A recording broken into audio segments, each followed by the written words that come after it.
پرانے زمانے میں بنی اسرائیل کا ایک بادشاہ تھا جو کافر ہونے کے ساتھ ساتھ بہت ظالم بھی تھا، جو لوگوں کو خنزیر کا گوشت کھانے پر مجبور کرتا تھا، اور جو آدمی انکار کرتا تو اسے سخت سزائیں دے کر ہلاک کروا دیتا۔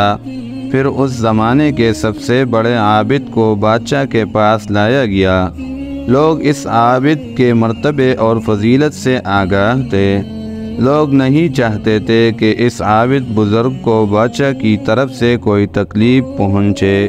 چنانچہ ایک سپاہی نے عابد سے کہا، آپ مجھے ایک بکری کا بچہ ذبح کر کے دے دیں۔ جب بادشاہ کہے گا کہ اس عابد کے سامنے خنزیر کا گوشت رکھے تو میں وہی بکری کا گوشت آپ کے سامنے پیش کروں گا۔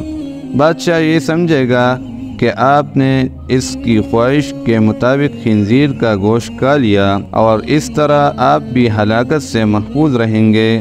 عابد نے بکری کا بچہ ذبح کر کے اس کا گوشت سپاہی کو دے دیا۔ جب عابد کو بادشاہ کے سامنے لایا گیا تو بادشاہ نے حکم دیا کہ خنزیر کا گوشت لایا جائے۔ منصوبے کے مطابق تو اس سپاہی نے بکری کا گوشت عابد کو پیش کیا۔ بادشاہ نے کہا، میرے سامنے خنزیر کا گوشت کھاؤ۔ عابد نے کہا، میں ہرگز نہ کھاؤں گا۔ یہ سن کر سپاہی نے اشارے سے بتایا کہ یہ وہی بکرے کا گوشت ہے جو آپ نے دیا تھا، آپ بلا جھجک کھا لے۔ لیکن عابد نے بادشاہ کے سامنے وہ گوشت کھانے سے انکار کر دیا۔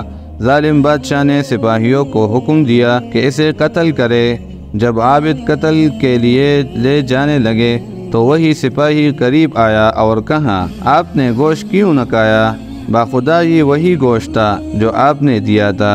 عابد نے کہا، ایسی کوئی بات نہیں، بلکہ میں اس بات سے ڈر گیا تھا کہ لوگ میری وجہ سے فتنہ میں مبتلا ہو جائیں گے، کیونکہ جب بھی کسی کو خنزیر کا گوشت کھانے پر مجبور کیا جائے گا تو لوگ کہیں گے کہ فلاں عابد نے بھی تو مجبور ہو کر حرام گوشت کھا لیا تھا، لہذا ہم بھی کھا لیتے ہیں۔ اس طرح لوگ میری وجہ سے بہت بڑے فتنے میں مبتلا ہو جائیں گے، اور میں لوگوں کے لیے فتنہ ہرگز بننا نہیں چاہتا ہوں۔ یہ کہہ کر وہ عابد خاموش ہو گیا اور جلاد نے اس کا سر تن سے جدا کر دیا۔